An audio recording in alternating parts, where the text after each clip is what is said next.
Hi, everybody. Hi everyone. Hello. Welcome to Bouba Babble Well, episode. welcome back to the real fans. And Yes. to everyone who's watching for the first time, um, thank you for coming. Really hope that what we're going to show you today is interesting. Yes. And shout out to our wonderful patrons, Jonathan, Danielle, and Tethys, who have just been along for the ride, and Remy along the way. And it's just been, a nice, good community that so far we're kind of just fostering. And hopefully it grows from there. So, oh my God, language showcase, Pankashku. Yeah, Pankashku. Pankashku. Pancake School. Pankashku. But, Jake, I think I should let you have the floor since it's this your little brainchild. And I'm gonna, I am going to be talking plenty enough, I am sure. yeah, fair enough. So I'm really not too concerned. So so I'll explain kind of how I got here in due course. But yeah, this is a language showcase for a language called Pankashku. And this is also Bouba Babble episode 3 because we aren't going to make 2 nice long videos in the same month because we're just finding our feet here at Let's Have a Booba. But yeah, let's see. So for those of you who don't know who we are, this is the Langtime Studio gang. We are constantly cross-promoting Langtime Studio, despite the fact that they don't necessarily need it. But we know our roots. We know our roots. We know who we owe our massive success here to, and it's our friends. And here is us two together. We have about 3 pictures of us together. Stunning. Yeah, and I was just there. Yeah. But all these now people, I'm also the creator of Pankashku for Madam Web. But like framed here, all these people are just like bang up awesome people who has been like in our like life for like a year and a half now, and we love each and every one of these people here. So more than a year and a half. They could be in our life virtually. Like, yeah, they've been there for like a while. Ages. These people got us through COVID. Facts. Anyway, so the actual topic of today, which I guess we're about 5 minutes in, which is a nice prompt start for the Conlang community, is Pankashku, which in the orthography would be Pankashku. Pankashku. Yeah. With a lovely high central, well, it's a high non-front unrounded vowel, basically. If you bring that forward a bit, it doesn't really matter. Like based on the formants, to bring up the formants. It's not going to be as back as a rounded back vowel anyway. Yeah. Anyway, Pankashku nga hopu. Pankashku sigma ape. Piru ti nomu kamu. Pankapi va mahu. Moshu ushi mahu matsu a. Tututspi shimo nga tichipi vashku. And should probably go back and say it in English for the people who are listening. What is Pankashku? Pankashku is the language of Las Arañas, who are an indigenous group from the Peruvian Amazon in Madam Web. Well, there you go. And they can move like spiders and drop from the trees, at least according to what I was told. Yes. I think in the film they saved a lot of that. Special effects. But their language is like other Amazonian languages, or or the big river languages, as they would say, uh, if we calc it into English, the like, Amazon. yeah, the Tichki, Oh, Tichki. B. Tichki, E. wait, Tichki. Tichki. I was much better at pronouncing this language when I made it. Oh, I believe it. And I'm Um, just here as but just, this is one of derivative. the big things is yeah, we can see how we got here. Um, so what is Pankashku? It's a priori constructed language. I guess we'll construct language anyway. Um, for a film. And when I got this, it had like a code name. I just knew company. Um, and basically, um, I did some consulting, and I came back with some propositions for a couple of NatLangs that they could use. So NatLangs being natural languages. Um, and then because they had asked for a conlang, I suggested what kind of conlang they should use if they were to use one in this film. So kind of what would you expect from a language that is supposed to be from this setting of the Peruvian Amazon? And here's the real sticking point, is that Pankashku should be suitable for actors to learn and produce in the film.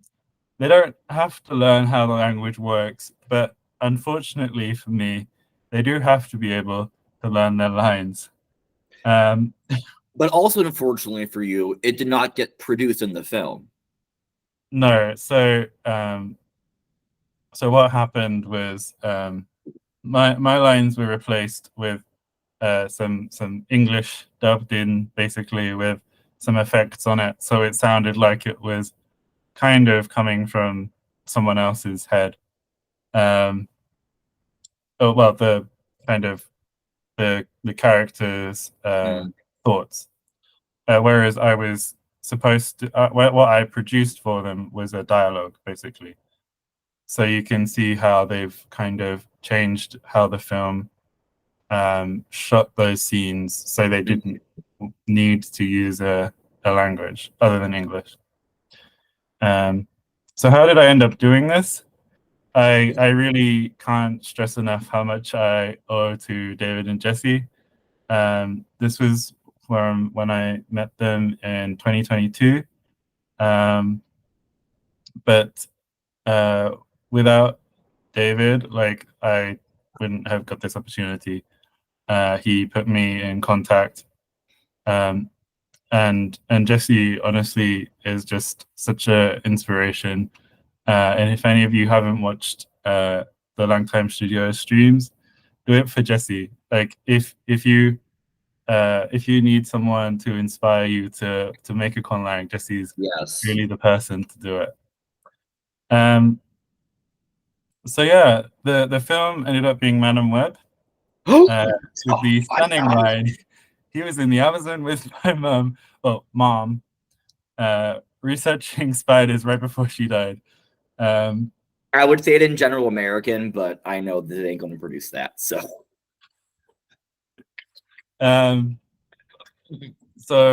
this is a film that became famous for all the wrong reasons, but I'm still really grateful to have had even just the opportunity to work on it. Yeah. Like, it's a big deal for a person who, whether I'm still amateur or not at this, I guess it's down for everyone to judge. But there's someone who's now kind of worked on one of these projects professionally. It's a lot that I can say that I just did it. You know. But really, David put me in touch with the producers because I just won't shut up about how much I loved studying South American languages, specifically Andean and Amazonian languages at La PUC, as they often call it, the Catholic Pontificate University of Peru. You've got some of my teachers, Roberto Salaquia, uh, Roger Ricardo Gonzalo Segura, Maestro Cerón, as we will call him, Cerón Palomino, Maestro Cerón Palomino, Katia, Maria, and my classmates from Peru. And honestly, it means a lot to have been able to study with them. I will be honest, I mostly focused on two language families that are not strictly from the Amazon, Quechua and Aymara. They are very well documented. Well, some varieties are. There are still varieties of Quechua that aren't really well understood. Well, understood is a weird word to use. They aren't well documented by linguists, basically. But here you have some of the oldest texts we have in Quechua and Aymara, or Quichua as they have there. And also these maps. So you can see roughly how they're more leaning towards the coast, but not quite, because the mountains run parallel to it. And in the north, you can see there's this area in gray that kind of dips in to the continent. So David wasn't wrong when he put me forward to suggest that I produce something in Quechua for the film. But the Quechua that I speak and know is really Cusco Quechua. From the area where all the tourists go, where the capital of the Inca Empire, the Tawantinsuyu, was, and all of that. And so I suggested that they could find someone who would be better at Amazonian Quechua, or I did.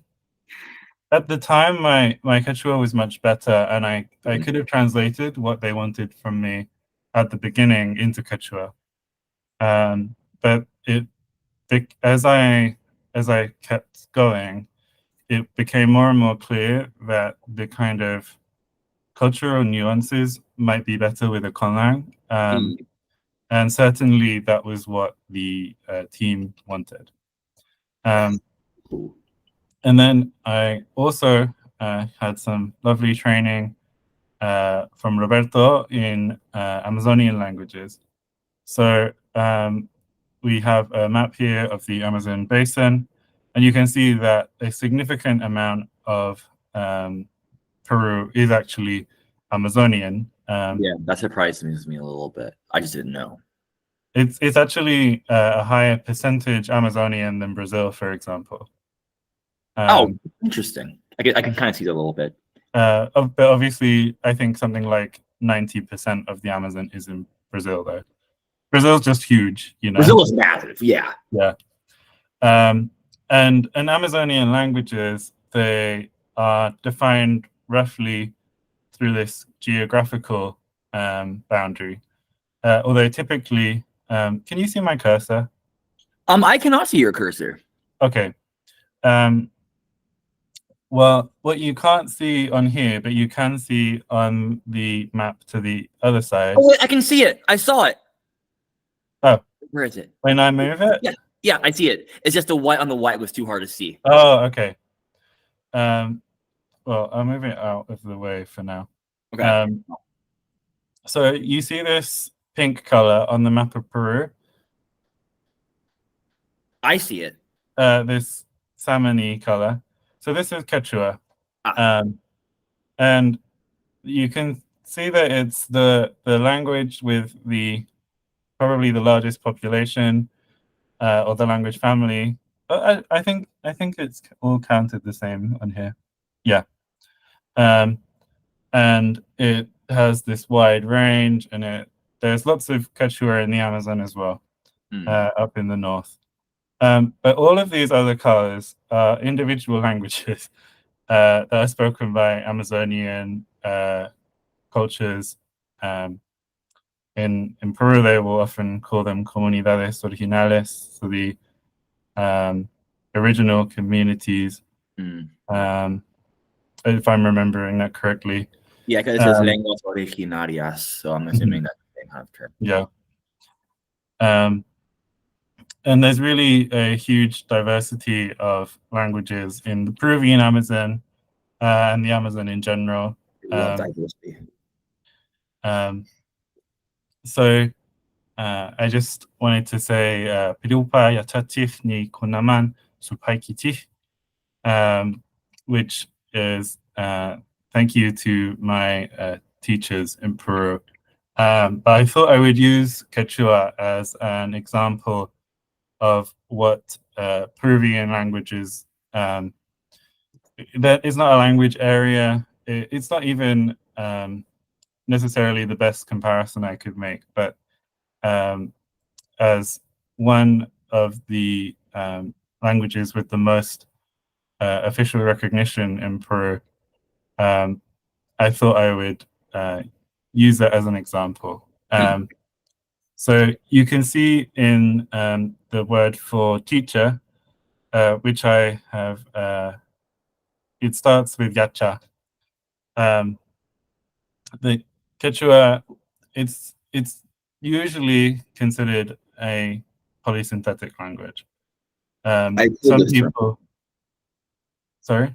I have heard this term polysynthetic before. Yeah. So polysynthesis, I think a lot of people associate it, especially with North American languages. So if we think of Inuktitut, Navajo, Blackfoot, Cherokee, all those good ones. Continue. I love all indigenous languages, but one thing is that there are degrees of polysynthesis. As is it mitten or mithen? I say Mithun, so I do not know. Anyway, comment if you want us to find the source for this, but you get like different levels of polysynthesis. Yes. And also polysynthesis occurs in different systems. So you can see in the teacher, as I said, you have all of these suffixes that are attached to this root, which are dependent. So yachachi, which is the kind of citation form, is to teach, which is to make learn. Then someone, the agentive of that is someone who makes you learn, is a teacher. Then the first person possessive, if you add that to the agentive, which has made this a noun, you can't add the Y straight to the Q. I was wondering that. And so you have this ni, which is empty suffix, I think is the translation of the Spanish. So it's a kind of zero morpheme. But or like it's essentially an epenthetic morpheme. So yachachik ne, my teacher, then plural with kuna, and the man is two, or the dative. And so you have this one word, and we know it's one word because it's got one stress, which is on this A, which is yachachik ni kunaman. Supaikitich. Probably spent too long on that, but anyway. Okay, So so everybody, I wanted to say this. As of this point, I have gone in blind. So I pretty much knew everything is what Jake was going to say. Right now, no idea. okay, ready for it to get no. It's I'm pretty proud of Pankashku, which um did I delete a slide? I Wow. think I deleted the slide. I was prepared for something else. Well, the goal was basically to honor Peruvian indigenous languages. I think that you have to toe a fine line, and more on that later. But really, like after my year abroad experience online, which I really encourage if anyone has the opportunity, um, if you're in or about to go to university, do a year abroad if you can. And even though I still haven't been to Peru, it's something that I hope I'll be able to do soon. I have lovely friends who gave me things like this pen um, with a llama on, and everything. Yeah, this really I made it for Sony, but in my heart, it's a kind of love letter to all of these communities and people who have inspired me and supported me. Um, and to do that, I wanted to integrate these aspects of real Peruvian indigenous languages, especially from the Peruvian Amazon. Um, and really, it does have to be a kind of aesthetic. You can't, well, the people who would be working with languages with Yeah.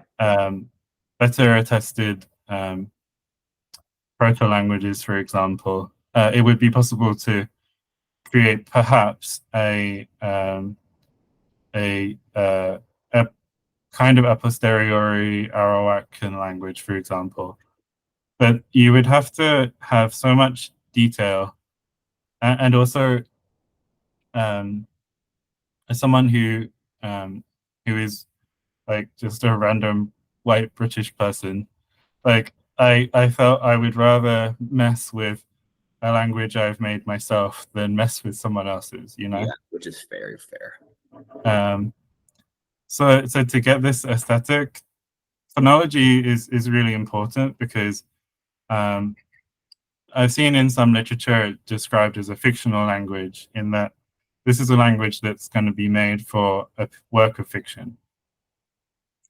Um, and the phonology is really how film goers would interact most with this. Yeah. No one, they're not going to put a gloss up on the screen, and even if they did, most people wouldn't be able to tell what that gloss would even mean. Most people are probably thinking lip gloss right now. Mm. A gloss, for those who don't know, is a kind of standardized way of representing the breakdown of a language. I think that's the best way I can describe that. But I did want to include some grammar patterns, just because for linguists and for the audience that I suspect I'll be reaching now, that's probably the thing that the Amazon is most famous for. Um, is is the kinds of patterns that are often only found in that languages in the Amazon, or they're very rare outside of it. And I did really want to have fun. That was something that David reinforced. Like, it's my first time. Don't take myself too seriously. Maybe I am a bit, but I think that's just me. Yeah. Trying to make the most of the opportunity. But I think it was fun, you know. Yeah. So phonology. How do you make a language sound Amazonian? Good question.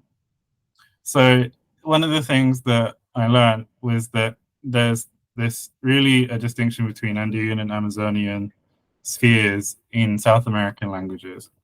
Um, um, I tried to avoid the Amazonian ones, the Andean ones, Yeah. sorry, and I looked at 20 languages from 16 language families from the Peruvian Amazon. The fact that there are 16 language, That's if what not more. I am saying. That's what that ratio is batshit. Like Well, completely. there's something, I think about 50-ish indigenous languages in Peru. So there's a lot more, but many of them are not well documented. Even There's still, though, so like, many language families. I mean, a yeah, lot of this is, I think, I counted a lot of isolates though. yeah, probably so. But there's actually not really often that much of a difference between a small language family and an isolate. Because if you think about Korean, for example, Yeah. many people would have considered Korean a true isolate. But if you count Jeju, which I do believe now, like having seen more Jeju, that like it very clearly is like distinct enough, but and there's a lack of comprehension with standard Korean. But you can see how like in reality the fact that Jeju exists doesn't make Korean much more like the Proto-Indo-European family Yeah, or the Afroasiatic family. Um, like it's very small, and these languages uh, they have few speakers often, and so a small dialectal difference you could in theory draw the boundaries in other places. Um, one of the things that's specific to the Amazon though is that these languages will share some characteristics. The phonologies of Amazonian languages, in certain areas, there will be a spread of some vowels or traits, and also grammatical patterns, which I'll cover shortly. But these typically don't happen with lexical or morphological forms. So you might get evidentials spreading from the Tucanoan languages to the neighboring languages, but they won't actually do that by borrowing the morphology and if a word is loaned, you either get these wonderwords where a word is spread between shared in so many languages you can't tell where it's originally from, or you get the opposite and you won't see really any lexical borrowing, which if people are interested in, I'd be happy to do a separate thing on language areas in the Amazon and stuff. I'm that person.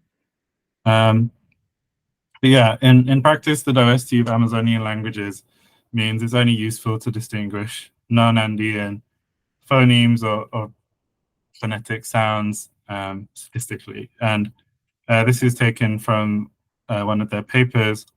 On the left, you have the phonemes that are distinctive to Andean languages.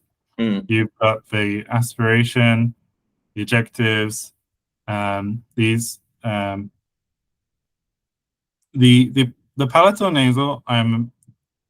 I'm sure this comes up in the data. There are plenty of palatal nasals in Amazonian languages, Yeah. but certainly this palatal lateral is very distinctly Andean. It's the most common lateral in Quechua and Aymara, and yeah. So I thought for the proto-language and for what I would evolve, which are two distinct things, I would have voiced consonants. So those actually show up a lot more in the proto language. I've got these fricatives. I've got a W. Again, lots of W's in Quechua Aymara, but in other Andean languages, not so much. And lots of lovely vowels with nasalization and tone. Speaking of, these are the vowel phonemes of Pankashku.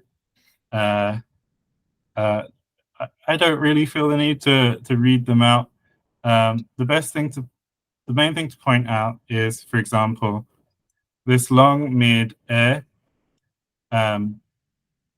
comes about through the simplification of diphthongs, which is why we have this. It is, I guess, a 5-vowel system, but it leans very heavily back.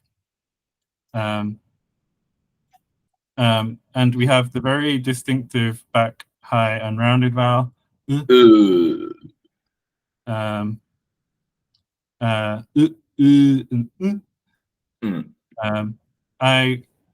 If I had this feeling when I was going through this whole project, where if I could just get the actors to use this vowel, it would sound Amazonian. That was the lowest I was willing to go in with. And in the end, I didn't really get that much direction with what they wanted. I just submitted this, and they were like, "Oh, that sounds cool." Yeah, fuck yeah, let's do it. Yeah, which I think it let me. I was prepared for them to be like, "Oh, we don't like this, so we don't like that. Can you get rid of that, please?" And in the end, they're like, "Oh, we love it," and I really hoped that would translate into them including it. Well. So my question is a kind of, is it a marginal phoneme? Like, does it occur commonly, or is it rather rare? You'll see in the samples, it's kind of rare. Okay, and that's what I believed.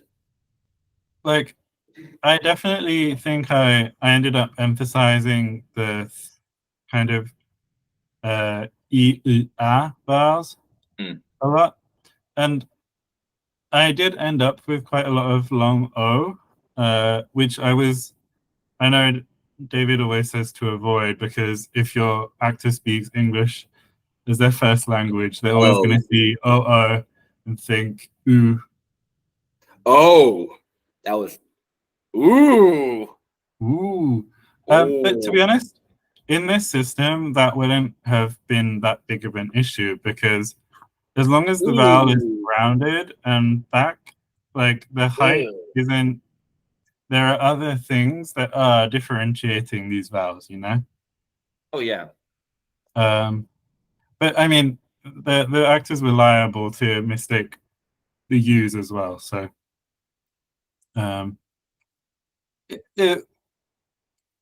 yeah, like I think I still think that this is not a bad vowel inventory.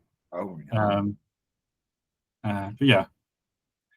And then these were the consonants in the final language. Oh my god.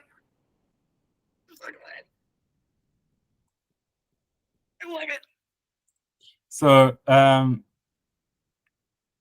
like I had really thought that I would do this thing that shows up in a few different Amazonian languages, like it happens in Tupi Guarani. Well, wait, that's the family verb. Yes. Paraguayan Guarani, and also in Harakambut, where the nasals become a voiced prenasal stop if the vowel isn't nasal. But I didn't want to do. I wasn't really thinking of doing something that was very obviously like Guarani in kind of using the nasal to also mark stress because I knew I wasn't going to have stress, and I Yeah. like there was a whole system that I could have done that I didn't. Because, like, for example, looking at this now, they were like, "Oh, ch doesn't show up in that many Amazon logos." I'm like, "I'm gonna have ch." Have the ch. Yeah. Um. Well, Uh. I love me a labialized velar series. You love yourself a good labialized velar series. Doesn't everyone love a Like, labelized filler series? I don't understand these people these days. Like they go on your phonology charts, they make the column, and they don't put a A labelized velar labelized. series. I don't like what is wrong with people? I don't, What's come to the world these days? I don't understand these youths. I swear. Who's learning them? I I do think that it could have been trimmed a bit, but also I'm fairly sure everything shows up. So Yeah. um, yeah. And yeah, there's also tone and other things you can't expect actors to do. Hell yeah! What can they do? Yeah. Oh, they can do ba ba ba ba ba ba ba ba. Like they can do tone. So Pankashku has two tonemes, high and low, and the tone is only obligatory Mm. on it. There must be a high toneme on the final or penultimate syllable of a word, and um, we'll get to how that works in practice in a bit. In the orthography, high tone is represented with an acute accent. So we have this minimal pair of uh, T and T. Um, I I think that West African Yeah. languages and how they represent things like tone did kind of quite strongly influence how I approach this. Um, when you look at how I spell Pankashku in the orthography um, and how I used it for more general use with the N, Yeah. that was directly inspired by Yoruba, for example. Just because I really value a language where you can type the orthography without having to change keyboard. Um, and the other thing that Pankashku has is non-phonemic glottalization. Um, Mm. I was trying to spare the actors, like, I remember this. I remember you talking to me about this. uh, yep. I mean, like, I wanted the glottalization. It was based on how Tikuna, which is a language spoken in Peru and Brazil, that has contotones, how they do tone, where they have this glottalization that's associated with the low tone, which is also what happens in Beijing Mandarin, for example. And because of how I ended up making the language, it's not only with low tone. Um, and so glottalization has a few different ways it can be produced. As creaky voice, so like I don't think that was that great. I yeah. Creaky voice. The thing about creaky voice is that it's much easier to do with a lower tone. They kind of correspond. Interesting. Now, one way that these kinds of vowels surface in some Peruvian indigenous languages, I'm thinking of Yanesha, is as a broken vowel. So this same phoneme, well, it's not a phoneme. Uh, what's the word for it? The same kind of structure, Hmm. you could pronounce it as um, or just as a final glossal stop. Hmm. So before we can, is there a good source that people can watch or listen to that talks about other ways that tone works? Maybe the previous episode. Yeah, maybe the previous. Oh my god! Cool. Continue. Some more interesting things. The minimum word length. So this isn't just an Amazonian thing. Some people think this is what happened with English, but basically a word must have at least 2 morae, which are also tone-bearing units. So if you, and there are quite a few words where the underlying form is only one morae long, and that becomes a long vowel, producing the second tone-bearing unit, which means that for this compulsory tone, on these long vowels, you get usually a falling tone, which is what I was aiming for some, at least some similarity with cross-linguistic data that shows falling tones as being more common than rising tones. Yeah. So for example, the word for one, which is e, would be e. E. Yeah. E. Yeah. And it also has vowel elision, which you see in Awaruna, and also, I mean, a lot of these things, they occur in the Amazon, but I know them better elsewhere. Yeah. So Aymara is often used as an example of this. It happens in Sapmi, or Sami languages, not quite sure what the right term there is. Sapmi, you said? Well, Sapmi is more the place, isn't it? Sapmi is the place, I think, and Sami is the language. Yeah. Yeah. So there's interesting stuff on vowel elision, which is basically where to get this kind of CV structure, if you have vowels in hiatus, one of them will be elided, and then this happens again where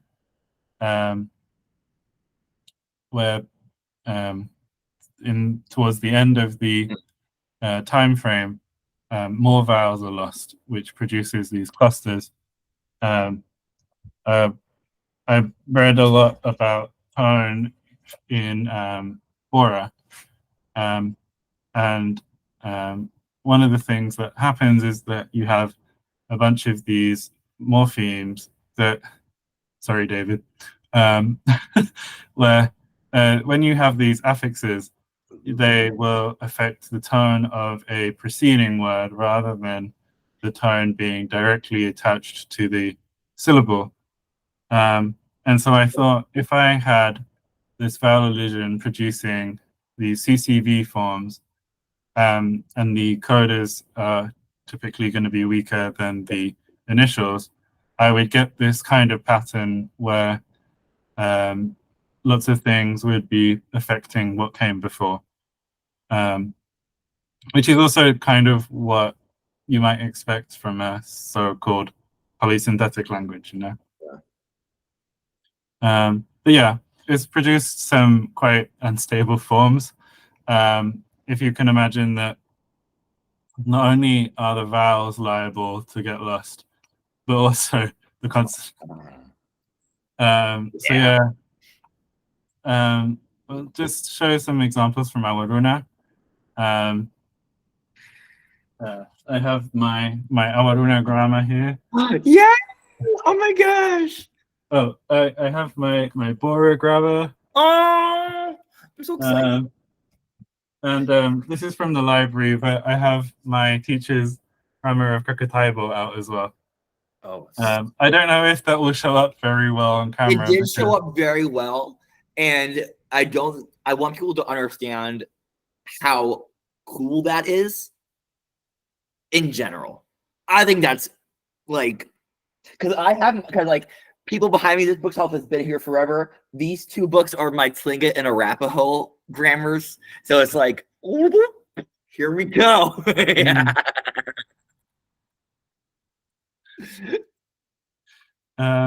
So like the examples from the grammar are this word pishaka, or that's phonemically pishaka, that gets realized as pishak, and plantain, or plantain.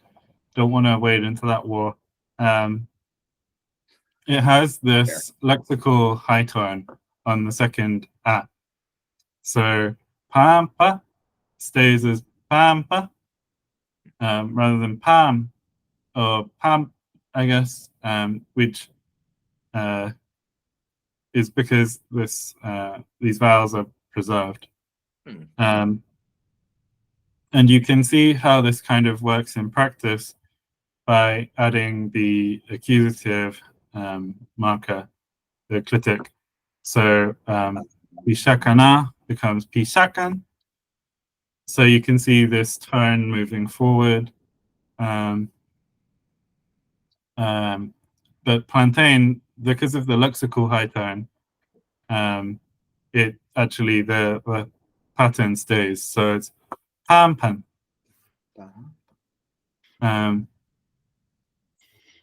Which is it's just neat. That's what I thought. I will admit, like I read through the entire Awaruna grammar before I started, because I mean, the whole I thing. knew that I had studied a lot, but I was just like, let me kind of go in as far as I can, and it wasn't too expensive on Amazon because it's paperback, and I was just like, yes. Like my teacher's Kakataba grammar is like £100. Jeez. Or so it might be even more, 100 kilograms. So I was like, let me find something like with a lot of detail. What did happen is that Awaruna is from relatively high in the foothills. So if you think about it, at the top, you have your kind of Andean peaks, where, I mean, effectively no one lives at the very top of these mountains. Then you have the Quechua is actually named for this region of the mountains that are more temperate. And so you have your Andean languages. They exist on these kind of islands of temperate land, on the tops of the mountains. And then as the Amazon sources in the Andes flow down, you have these foothills, which is actually where a lot of the population of the Amazon is. And in Awaruna, like, I don't think that there is like definitely some influence from Quechua. Sure. And one of these things is that the grammar is much closer to Quechua than, say, Ticuna would be. Ticuna is a analytic, isolating language with contotones. Because there's like levels in that. Yeah, and that's all the way on the border with Brazil, So how does this tone show up in Pankashku? So in Pankashku, but this is an example of the system, like with all the stages. So you can see in the proto language, you have Pamuka, which I've glossed here as 8. It's the equivalent for them of 10 because it's an octenary system. 8. So that the unvoiced, voiceless. I never remember which one David likes and which one David doesn't like. But Well, anyway, David's not here. It doesn't matter what David likes or not. David voiceless. lives in my head. Voiceless. I hope you're enjoying it so far. Hi, David. Hi. So anyway, the P and the K produce these high tones, and the voice stops. So this is again based on stuff that you see in Africa, especially, where voice stops often pattern as depressor consonants.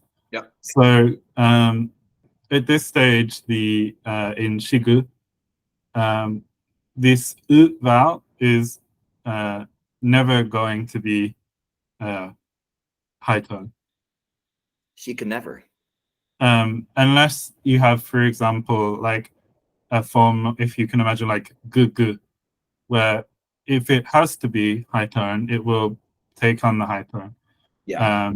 High tone does trump the low tone, so it's not that strong, but it's strong enough that if there's another vowel free, the high tone will move there.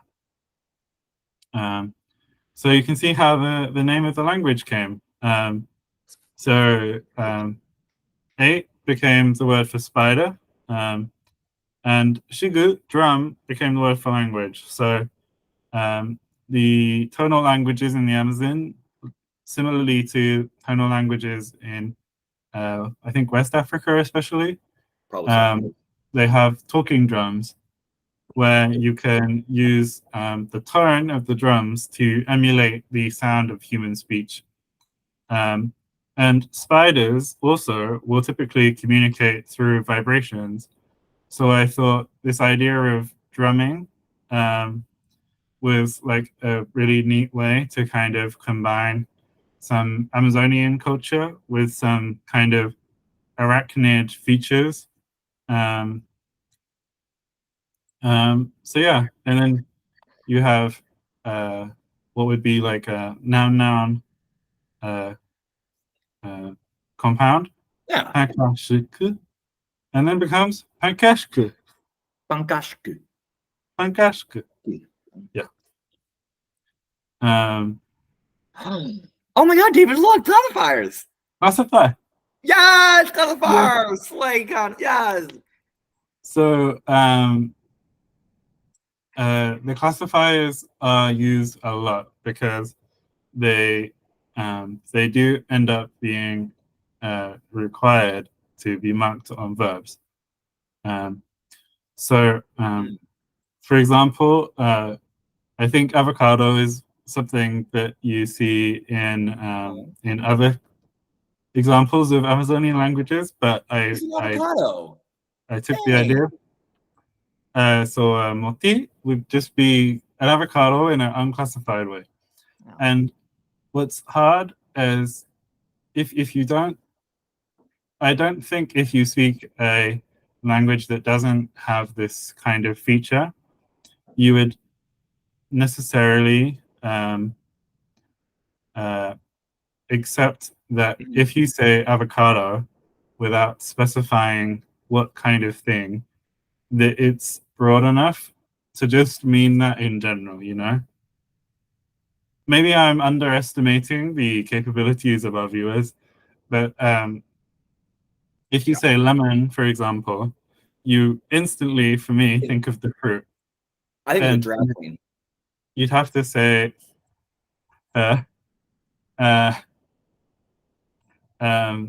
you'd have to say a lemon seed or a lemon tree, lemon juice, like all of these things with a compound.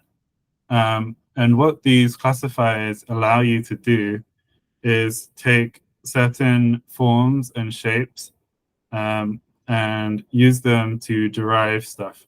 So moti becomes mota, is the avocado fruit. Mom. And then motmu is the tree. Mom.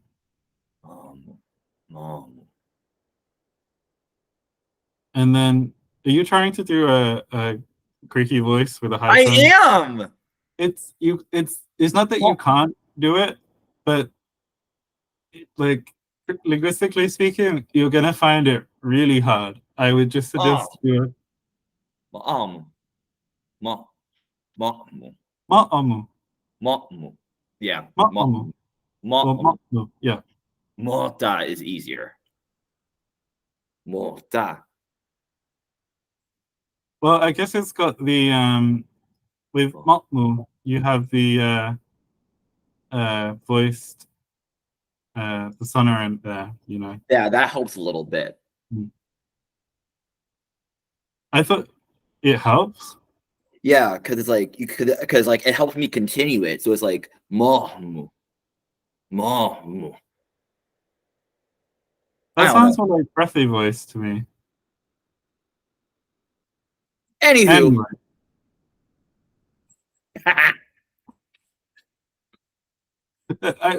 I swear this must have pissed the oh no this must have annoyed the actors so much.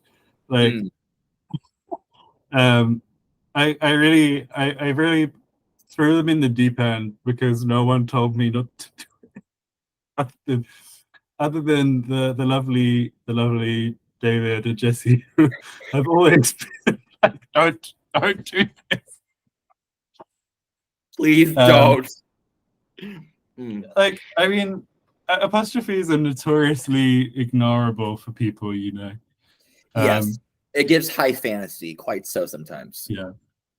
Um, so the thing about classifiers in Amazonian languages is that unlike in like they're commonly associated with mainland Southeast Asia Yeah. and East Asia, um, but there they have like quite limited use, usually with either demonstratives or with Numbers. numbers. Yeah, those are the most common situations, Oh my god. um, and they can have other properties as well. Um, in the Amazon, because these classifiers are often very transparent in meaning. So like ata means head. So motta, it's kind of like an avocado head. And I took heads for these round objects. Um, I used a lot of body parts in derivation because, again, something that happens everywhere, but is especially well documented. Um, I think it stands out because in the Panoan languages, Mm. um, they don't really have prepositions apart from ones derived from body parts. Um, so there's been a lot of studies on how those work. Mm. Um, and there's also an evidentiality system. So I stole this map from Walls. You did not steal it. You borrowed it and cited your sources. You're not I didn't stealing cite it. it, yeah. I haven't cited it properly, but no one's here to correct my academic integrity. MLA, please get in the chat. Read him. Read them. Go. So you can see that like you have a cluster of red circles, and then clusters of pink, Yeah. and clusters of white, and these kind of show that these evidentiality patterns are spread not necessarily through language families as you might expect in other situations, but through transfer from certain languages onto others through contact. Mm. Pankashku, I just went all in. I thought if I'm going to do evidentiality, let's just go hard. And it has four kinds of evidential. The direct visual evidential, which is usually the most common one, is unmarked based on this kind of general thing that if you're going to mark one, it will usually be less direct. And spiders, they have lots of eyes. I thought direct evidential, it would just be assumed, you know? Mm-hmm.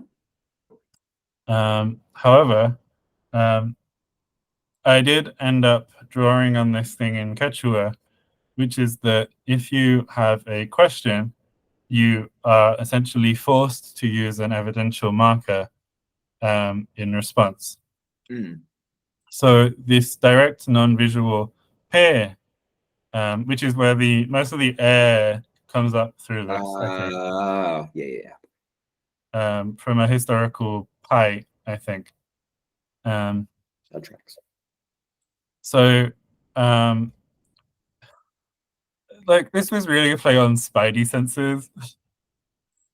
Like, if spiders are often going to be using, they have these like bristles all over them, Ooh, yeah. always sensing, A little silly. and I thought like, let's let people kind of use this terminology. And I do want to say, maybe you should have brought this up earlier. Using these animals as kind of ancestors to people is something that is actually not uncommon in the Amazon. So there are multiple groups who see themselves as children of tapirs. And I did find, I think it's the Kapanawa have in their origin story that they were from spiders. And so I was kind of playing with this kind of Amazonian animistic sensibility with some of this, which is why the indirect comes from to listen. I think in Quechua, listen is the source of the direct evidential. But because spiders don't have ears and rely on other senses, I thought if you're having to listen, it's probably because as a spider human, you're getting it from someone else, you know. Spiders can't hear. Yeah, they don't have ears. Interesting. Ooh, the deductive. Yeah, so this is like if you're gonna have three kinds of evidential, often one will be a deductive. So it's like you you didn't necessarily see it, but you deduce it. This is kind of weird though within the law. I didn't realize fully that these las arañas were going to be able to see the future.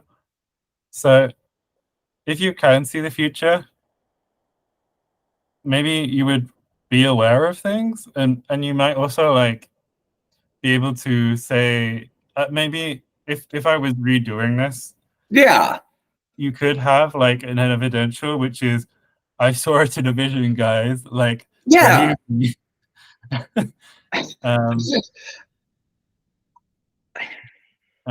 So to use an example, put this sentence,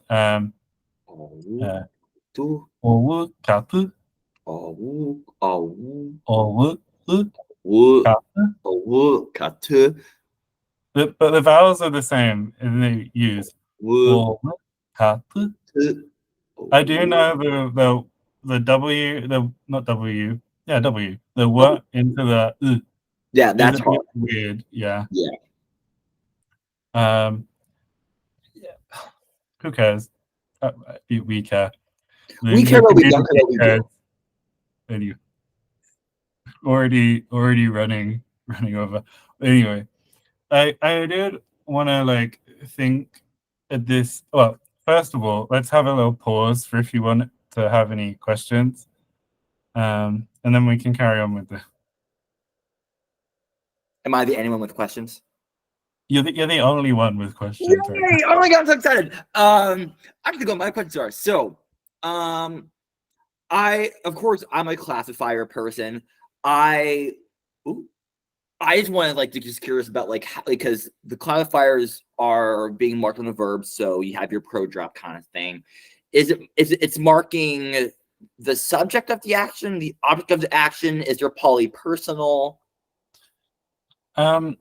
So I think that at one point it was going to be polypersonal. Yeah.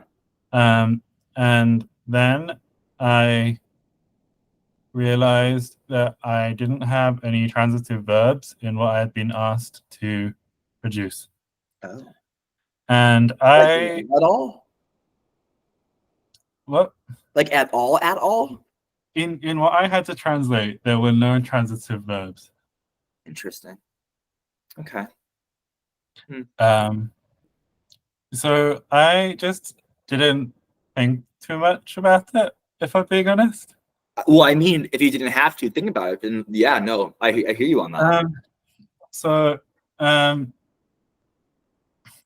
I think so. Some stuff I've sorted out more since I've returned to the language 2 years Sure. later. Like I don't think people realized how long I have been waiting to talk about this. It literally since I like it would have been August 2022.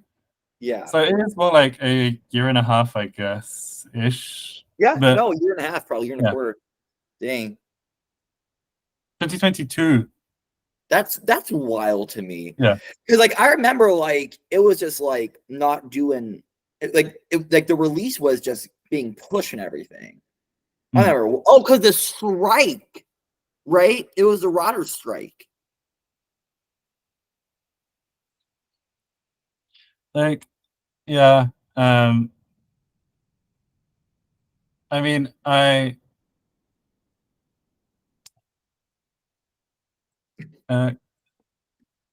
like it was quite hard to like constantly be preparing to tell everyone and have my NDA finish. Oh, I've seen Um, the traders. I know how that works. mm, Like Alan um, taps you, and you have to keep yourself to be a traitor the whole entire time. And until that fire of truth, you can't tell anybody. mm, That's the traitor's oath. You must keep your identity secret, and you must keep the back of your fellow traitors. Like, also shout out to the traitors. What's her name? Who hosts Claudia Winkleman. love her. Love me some Claudia Winkleman. Love me some Strictly. It's been a minute. Like, slay. Continue. We have Alan coming as the host, who is just like the most campiest person who has ever lived and breathed at this point. And the outfits, Mm. like, it is like Alexander McQueen is like being rosed from his grave because like the modern Scottish like camp he is doing is second to none. Anyway, I digress. I want to hear about this afterlife of fictional languages. What nirvana do conlangs go to? I mean, I've kind of taken this from anthropology. We talk about Yes, afterlives a bit. the Um, celestial kingdom of conlangs. so what happened to Pankashku? I don't really know. Like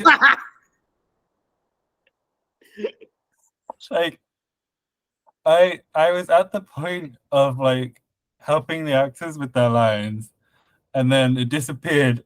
When I got to the cinema, I sat down, I was watching it.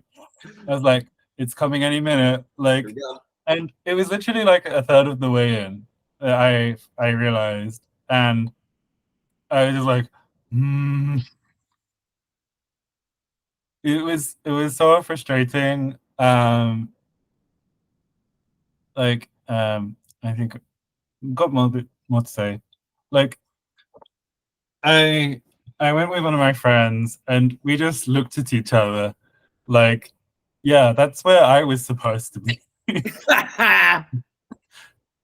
um like I'd talked to David about this because he had been made aware through the production team, and he was just like, do you know if they've used the language or not? Or are you gonna have to go and see? And he was really worried about like me being credited, um, because the whether you get credited properly for conlang work in films and TV, it's not always very reliable. Yeah. Um, But yeah, um, Mm. so that all uh, got got that was a bit of a surprise, honestly. Um, but luckily for us, conlangs do make it into other things. Mhm. Something I read recently was this article by another anthropologist, Manvi Singh, June and the Delicate Art of Making Fictional Languages. I to summarize what he wrote, like he was basically saying that so David and Jesse have made the Chukotsa language for June and June 2, Yes. but they tried to obscure any of the Arabic that they were forced to put in, and other languages. Like when Frank Herbert was writing June, he Mhm. made it very transparent that these were words that were coming from real Natlangs. Um, Yeah. um, and it was important also for the work itself that this be included to an extent. Like Sure. the the article goes into more depth on the June situation, but I thought I would kind of raise the question of what do conlangs do that Natlangs do not. Um,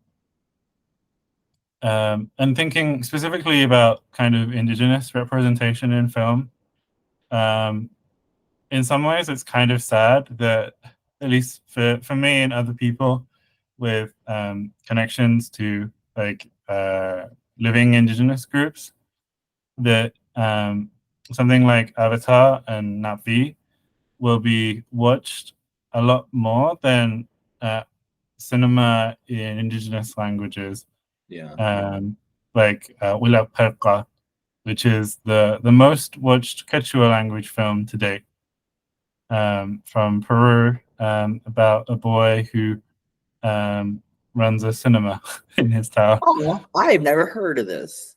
Well, this is exactly it. Yeah. But the thing is, they're different kinds of films, right? Sure. Most Peruvian films won't make it big outside of Peru, maybe, or outside these international film circuits. Yeah. Whereas something like Avatar has the potential to be seen by many more people. And there's actually like academic research on how indigenous groups, Mm. I think in South America, what they're feeling when they watch Avatar is, you know? Yeah, I Um, remember that as well. um, I Ooh. also wanted to raise some other examples that, like, some of these are better comparisons to what Madam Web could have been. Like the use of Yucatec Maya by Tenoch Huerta in Wakanda Forever, um, for Kukulkan. Like, I think that for the thing with Black Panther, Yeah. we already had established law that like Wakandan was Isikosa for before the Black Panther film itself was even made, right? Yeah, I remember this. And then they used uh, Igbo for the enemies in the Wakanda in the Black Panther original film, Uh, and so they have this like history of using natural languages um, as the thing is like yeah. Wakanda is kind of similar to Madame Web in that you have fictional cultures that are Yep. rooted in real world situations, which makes it kind of more like uh, June. But June is from a much more distant future, right? Yeah, it's like from like 20 whatever and that. Yeah, like David's right when he says that like if this is 20,000 years time, Yeah. like the Arabic is not going to be recognizable. No, Um, it's not. And it probably won't even be Arabic at that point. But did they also have fully just like Mandarin Chinese as well in No. the original June in the first June film?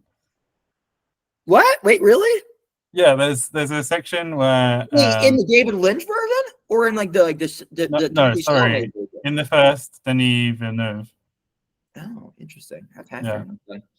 Okay. Um, and I thought I would also like shout out Frontera Verde, which is made for Netflix but in Colombia, Oh, which uses Witoto um, uh, for. Um, I mean, I think that they are trying to show to some extent the reality of the Amazon. sure. It was filmed in Leticia, which is really like deep in the Colombian Amazon Like near the down that border. little tail. Mm. Um, and they yeah, they use a real language for indigenous people with kind of supernatural powers. And Mm. I I've not actually seen that much about what the reaction was to it. Sure. I don't Yeah. think it did that well, but it was a limited series, so Sure. it doesn't really matter. Mm. Um, and I also wanted to talk about Ishkanu, um, which is by Jairo Bustamente, which is a Guatemalan film using Coptica um, Mayan language. Mm. I wanted to mention it because when they were making the film, they actually had to workshop a lot of the language for it. Oh, Um, which is to say that like it's not as simple as saying to a producer like this language is what's appropriate for the role. sure. Um, like there's always this process that of language creation, um, not necessarily invention, but creation, Mm.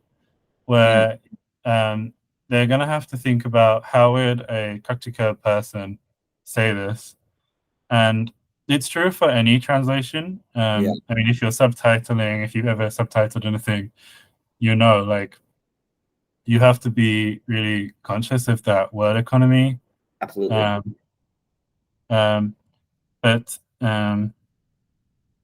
yeah, I thought these three pieces of media are quite interesting. And then the conlang that I was really inspired by to go ahead with the project from was Zikru, which was used in the Mexican film I Dream in Another Language, Sueño en otro idioma. Um, This looks sad. This movie. it's it's how would I describe it? It's kind of like a drama, I guess. Yeah. Cause I Um, feel like that old guy is gonna be like he's like it gives like he's like the last speaker of the language and is going to like die in 3 weeks. yeah. So what happens is the linguist you see here, he goes out to this village, and he thinks that there's three people left who speak Zikril. Um, and it turns out that one of them dies shortly after he arrives, and the other two aren't speaking to each other. It's based on a story that was proven to be false, that was published in, Oh. I think it was published in The Guardian and a few other places. Um, but I mean, when I talk to my lecturers in Peru, even if the story that this was based on wasn't true, this is something that happens. It Like, happens, yeah. um, because even if there are 100 speakers, if they're all quite elderly, not everyone will be able to do the process. Hmm. Not everyone will be willing, and it may be that you're having to convince two people who wouldn't naturally or normally speak to each other to um, to to talk to each other for your project. Um, But yeah, so they had a linguist create a language. Why it's called Zikrio, I'm not super sure, because one of the features of the phonology is that they don't really have uh, voiceless stops. Okay. So the K is a bit left to center for me. But anyway, it might be that someone else named the language for them, which is, Yeah. I really wanted them to use the name Pankashku, but I was sure that it would just be labeled as dialect Arachnidian. or whatever. Oh yeah, Iranian. Oh, That's an ew, odd Iranian. I name hate anyway. that. Yeah. Well, no, I don't hate Iranians. I love my fellow Persian people. Well, I'm not Persian.